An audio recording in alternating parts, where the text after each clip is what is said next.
Bien, hemos llegado al final. Durante las 11 sesiones anteriores, en total 2 horas, he intentado daros mensajes sencillos, concretos y prácticos para ayudaros a escribir. No los consideréis verdades absolutas, ni mucho menos.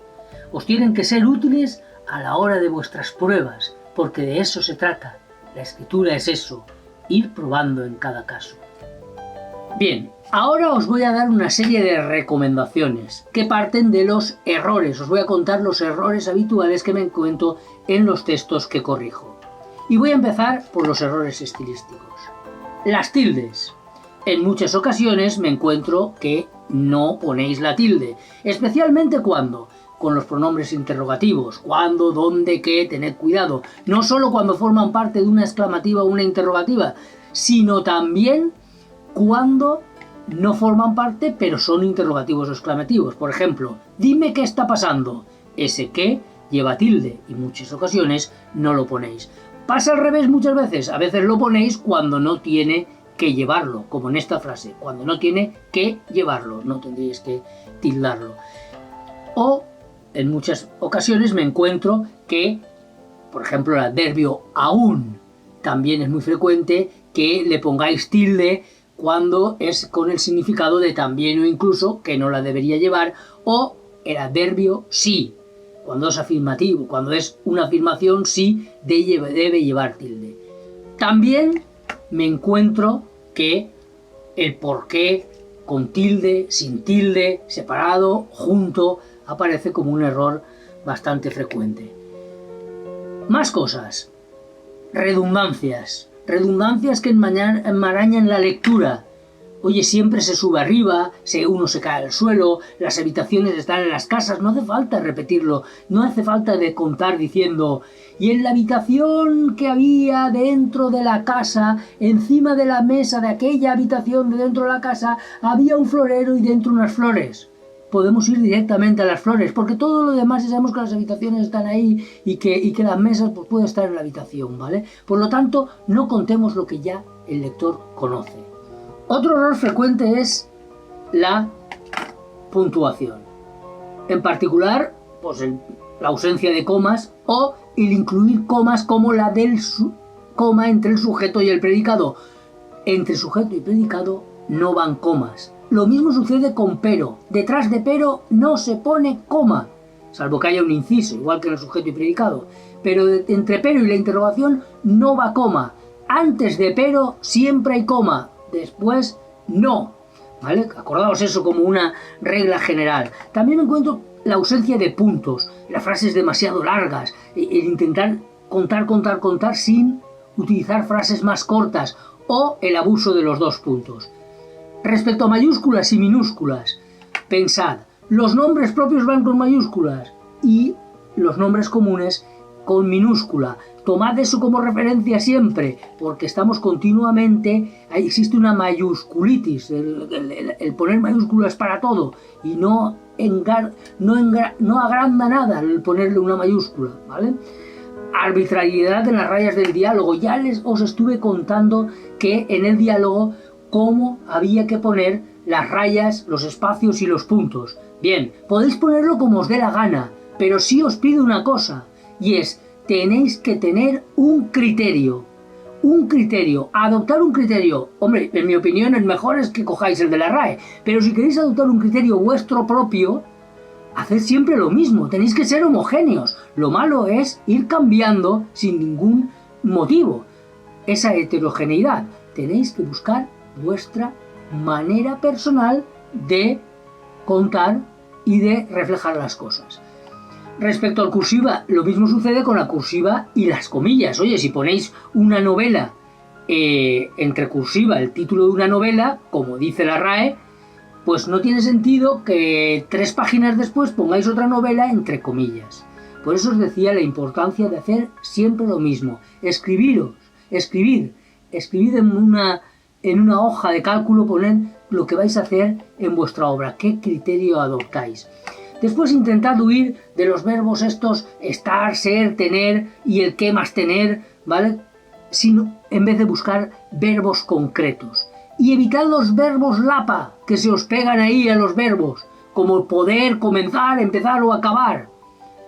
Acciones como empezó a venir, no se empieza a venir. Entonces, todo esto enmaraña mucho el texto. Y hay una gran tendencia a estos verbos lapa ponerlos ahí junto al verbo principal. Tampoco abuséis de las comparaciones. Oye, no hay que compararlo todo. Al final, si lo comparamos todo no tiene que ser como algo. Si estamos utilizando esto continuamente, pues pierde la fuerza que queremos expresar, ¿no? Entonces, tampoco magnifiquemos. No magnifiquemos los sentimientos, las emociones. Por favor, no magnifiquéis las emociones. No vayamos a... Se acercó y empezó a palpitarme el corazón y las venas se me extendían y se provocaba una gran emoción en mí. Mis ojos se crisparon y al final era solo un acercamiento, ¿no? Entonces, no vayamos a crear esa magnificación de emociones. Otra cosa que me encuentro mucho es la adverbialización. La adverbialización provoca cacofonías, monotonía. La adverbialización es absolutamente, profundamente, y hacer esto continuamente, ¿vale? Por lo tanto, intentad no adverbializar en exceso. Igual que cambiar el tiempo verbal si no hay ningún motivo para cambiarlo. Ese es un error infantil, los niños lo cometen mucho, igual que el de nombrar a los personajes. Nombrar a todos los personajes con sus nombres y apellidos. Estaba mi prima, fulana. Oye, no hace falta ponerle nombres a todos los personajes.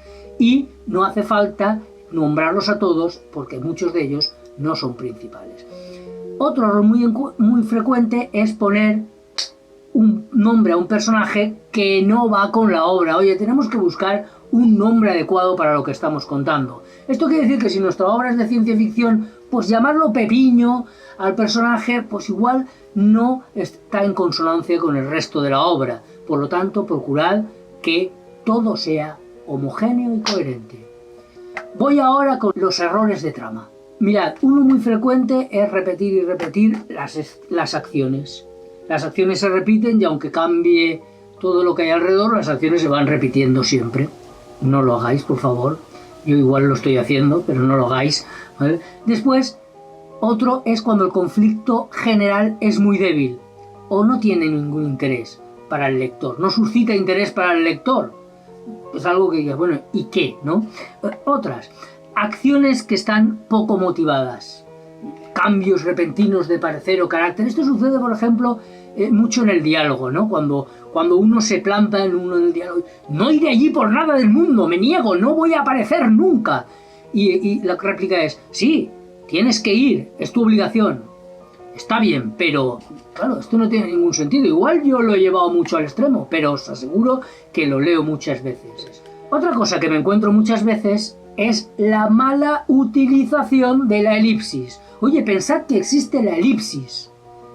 La elipsis nos permite un trozo de nuestra obra no contarlo. Es fantástico tener esa posibilidad, la posibilidad de no contar. No hace falta decir que el personaje está 8 horas durmiendo y contar las 8 horas durmiendo. No lo hacemos, nadie lo hace. ¿Verdad que no? Pues hay muchas más cosas, muchos más pasajes que no es necesario contar. En el lado opuesto nos encontramos con pasajes que son muy interesantes y que el autor salta, hace una elipsis ahí, no sé por qué, con información que el lector desconoce. No podemos dejar de contar lo que el lector desconoce. Esto me pasa en muchas ocasiones. Otro error muy frecuente, el explicar en vez de mostrar. Decía Henry James, no lo muestres, dilo. Os dejo el consejo que es muy concreto. No lo muestres, dilo. Otro error muy frecuente es lo que yo llamo intriga evanescente. ¿Esto qué quiere decir? Que se crea una intriga que es como una burbuja, una pompa, que inmediatamente desaparece y luego se vuelve a repetir otra vez lo mismo, y no podemos soportar un texto con intriga de esta evanescente del estilo de se acercaba su figura entre las sombras y poco a poco se acercaba cada vez y era James. Hombre, esto lo puedes a lo mejor hacer una vez, pero si lo repites 3 veces, no vas a crear un suspense consistente. Tampoco vayáis al Deus ex machina. ¿Eso qué quiere decir? Pues esos pasajes donde los personajes están al límite, parece que ya no van a poder resolver y viene alguien de fuera y resuelve. No lo hagáis. Esto me lo encuentro muchas veces. Si leéis El Señor de los Anillos, esto pasa continuamente en El Señor de los Anillos, una y otra vez. Pero no os equivoquéis. Eso no es lo bueno del Señor de los Anillos. En los libros, eso no es lo bueno. Y por último, huid de la casualidad. La casualidad puede suceder cosas así casuales en la vida real, pero no en los libros. No vayamos a sustentar sobre casualidades lo que sucede. Nuestra trama no se puede sustentar en casualidades. La pelota fue botando, bajó las escaleras, llegó a la carretera y cayó debajo de la rueda de la carreta, y cuando yo me acerqué allí debajo estaba el pergamino. Pues intentemos evitar esas casualidades. Y por último voy con errores que me encuentro, que son errores estructurales. ¿Qué errores estructurales me encuentro? Pues fundamentalmente 3. El error con los cambios de narradores sin ningún tipo de causa. Cambiar de narrador porque sí. El error de cambiar el punto de vista, también sin motivo. Tenéis que pensar desde dónde estáis narrando. Bien desde ahí arriba o bien desde alguno de los personajes. Y entonces podéis ir haciendo cambios, por supuesto que sí, todos los que queráis para contar vuestra historia de la mejor manera posible. Pero tenéis que saber por qué lo hacéis. No puede ser que cuando yo pregunto, oye, ¿aquí por qué has cambiado el punto de vista?, la contestación sea, he cambiado el punto de vista. Eso no es posible, no tenemos que ir a ese error. Por lo tanto, el punto de vista se cambiará por un motivo concreto. ¿Vale? Iremos cambiando para contar mejor las cosas de un lado o de otro. Es lo mismo que si veis una película con una cámara móvil.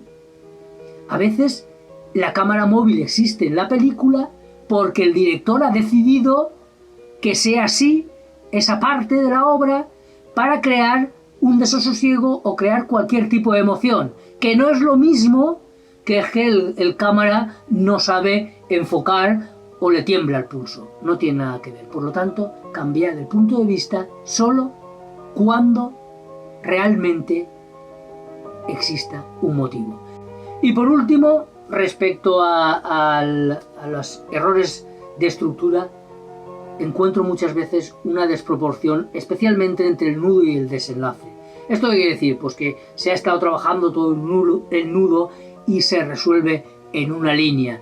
Hay un final que es fulgurante, que puede estar bien, en ocasiones puede estar bien, pero en muchas ocasiones está mal. Esos finales que en una línea se resuelve todo. Bien, y esto es todo lo que os quería contar. Bueno, una cosita más. Me encanta empezar las casas por el tejado. Esto se puede hacer en escritura, empezar las casas por el tejado o por donde quieras. Así que me voy a presentar. Me llamo Vicente Marco y os he acompañado en estas sesiones de escritura.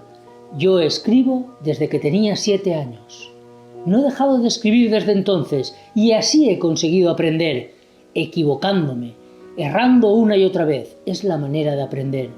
Por suerte, mi padre siempre intentó apartarme de la escritura. Él venía y me quitaba el papel o me apagaba la luz. Claro, eso lo que hizo fue acrecentar mi deseo de escribir. Pero iba guardando todo lo que hacía en un cajoncito que con el tiempo se fue haciendo grande hasta convertirse en un cajonzote. Y un día, unos amigos míos vinieron con un recorte de periódico con un premio literario que era muchísimo dinero, tanto como para permitirme vivir un tiempo de la escritura. Me presenté. Y bueno, pasaron los meses. Yo obviamente no pensaba ni de casualidad que podía quedar entre los finalistas. Y un día me llamaron por teléfono para decirme que había ganado el primer premio. Fue una alegría inmensa, pero mi padre acababa de morir. No pudo ver que lo que yo siempre había querido, mi sueño, escribir, se podía convertir en realidad. Muchos años después, Estaba yo en la feria del libro, mi sueño se había convertido en realidad, estaba allí firmando ejemplares y vi un señor pequeñito frotándose las manos y me dijo: «Vicente Marco, qué gran escritor». Le dije: «Muchas gracias». No, tú no, tu padre». ¿Mi padre? ¿Cómo que mi padre? Eso no es posible, mi padre. ¿Sería mi tío que escribía chistes en el periódico? No. O mi abuelo que escribía poesías y las iba vendiendo por las calles de Alicante. No, tu abuelo era el poeta. Era tu padre. Escribía unas obras de teatro fantásticas y yo tengo 2. Nunca localicé aquellas 2 obras de teatro. Pero esta que os he contado es mi historia y me sirve para hablar de aquello que os conté, de que cada uno cuenta a su manera y todos somos relato.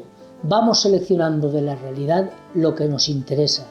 Este es el ejercicio de hoy. El ejercicio es: en lo que os he contado hay una mentirijilla, una mentira venial que me venía muy bien para contar la historia. Es muy pequeña. ¿Seréis capaces de encontrarla? Muchas gracias por haberme acompañado durante todo este tiempo. Espero que nos volvamos a encontrar y escribid. Gracias.